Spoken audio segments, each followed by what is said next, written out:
Hello viewers, আসসালামু আলাইকুম। Welcome to another video. কেমন আছেন সবাই? আশা করি আপনারা অনেক অনেক ভালো আছেন।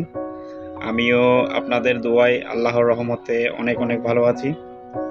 ভিউয়ার্স, ফেসবুক এমন একটা প্ল্যাটফর্ম যেখানে চাইলেই আপনি ভালো ভালো কিছু কন্টেন্ট ক্রিয়েট করে আপনি এখান থেকে মনিটাইজেশন অন করে ইনকাম করতে পারেন।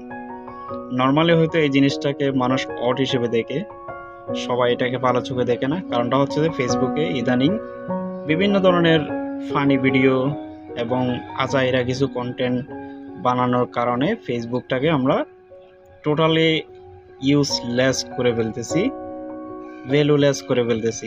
আসলে এই ফেসবুকের মাধ্যমে আপনি যদি ভালো ভালো কন্টেন্ট ক্রিয়েট করেন, আপনার ভালো ভালো কন্টেন্ট যদি মানুষ উপকৃত হয় দেখে, তাহলে কিন্তু আপনি এখান থেকে মনিটাইজেশন অন করে আপনি ইনকাম করতে পারেন। দেখেন, বাংলাদেশের মতো একটি উন্নয়নশীল দেশে বেকারত্বের হার অনেক বেশি। এজন্য ট্রাই করবেন অ্যাটলিস্ট হাতের কাছে যে মোবাইলটা আছে এটা দিয়ে আপনি ফেসবুকটা অলমোস্ট সবারই ওপেনে আছে।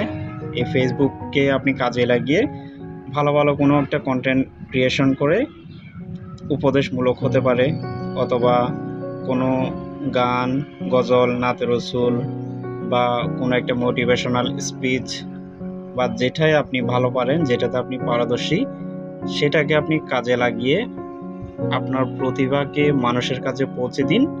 সাথে আপনি আর্নটাও করতে পারবেন যদি আপনি ফেসবুক মনিটাইজেশন পলিসির আওতায় থাকেন।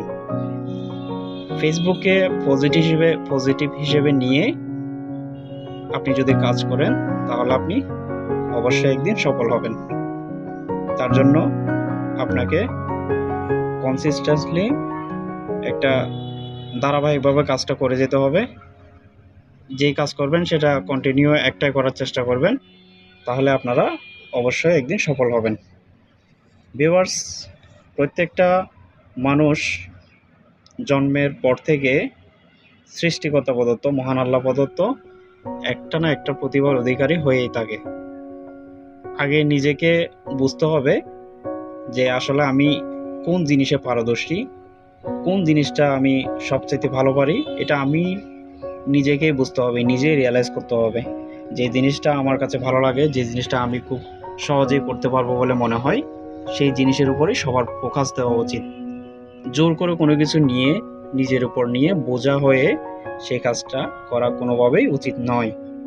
এজন্য সবসময় আমাদেরকে বুঝতে হবে, রিয়েলাইজ করতে হবে যে আমি আসলে কোন জিনিসটাতে আমি পারদর্শী। অনেকে আছে বক্তৃতায় পারদর্শী, বক্তব্য দিতে অনেক পটু। অনেকে আছে গল্প লিখতে পারদর্শী, কেউ কবিতা পড়তে পারদর্শী, কেউ ইসলামিক গজল, নাতে রসুল ইত্যাদি পড়তে পারদর্শী, কেউ আবার মোটিভেশনাল স্পিচ দেয়, কেউ গান করে, নৃত্য করে। যেটাই হবে হোক, মোটামুটি একটা ভালো কন্টেন্ট যদি আপনি তৈরি করার মতো অ্যাবিলিটি রাখেন, তাহলে ফেসবুকে আপনি অবশ্যই সফল হতে পারবেন। আর এই বিষয়টাকে সম্পূর্ণ আপনি পজিটিভলি নিতে হবে।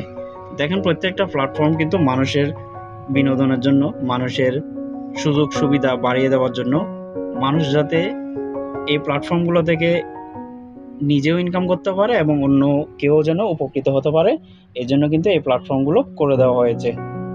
ফেসবুক বলেন, ফেসবুক, হোয়াটসঅ্যাপ, টুইটার, তারপরে ইউটিউব, আরও যা যা আছে সবগুলো প্ল্যাটফর্ম কিন্তু পজিটিভ চিন্তা করেই ওপেন করা হয়েছিল যাতে মানুষের উপকৃত হয়। কিন্তু আমরা এগুলোকে ইউজ এমনভাবে করেছি যার ফলে এগুলো আমাদের কাছে কতগুলো আছে, যেমন টিকটক প্রায় ভ্যালুলেস পর্যায়ে চলে গেছে, মানে খুবই নোংরা কিছু ক্রিয়েটরদের কারণে। তো সবসময় চেষ্টা করবেন ভালো ভালো কন্টেন্ট যেটা আছে এটা দিয়ে, এবং লিগ্যাল যেটা কন্টেন্ট সেটা দিয়ে আপনি আপনার কাজটা চালিয়ে যাবেন। আশা করি একদিন না একদিন অবশ্যই অবশ্যই সফল হবেন। সবাই সবার জন্য দোয়া করবেন, সবাই সবাইকে সাপোর্ট করবেন। আমি চেষ্টা করব আমার পার্সোনাল এবং জ্ঞানের যে যতটুকু সীমাবদ্ধতা আছে তার মধ্যে আমি যা জানি সেটা আপনাদেরকে জানানোর জন্য, এবং আমার কিছু ভুল ত্রুটি হয়ে থাকলে সেটা আমি আপনাদের থেকে শিখে নেব। তো ধন্যবাদ সবাইকে। আশা করি সবাই অনেক অনেক ভালো থাকবেন, আমার জন্য দোয়া করবেন, সহযোগিতা করবেন, এবং সবার পথ চলা শুভ হোক। সবার জন্য অনেক অনেক শুভকামনা রইল। দেখা হবে অন্য কোনো ভিডিওতে। সবাই ততক্ষণ ভালো থাকেন। ধন্যবাদ সবাইকে। আসসালামু আলাইকুম।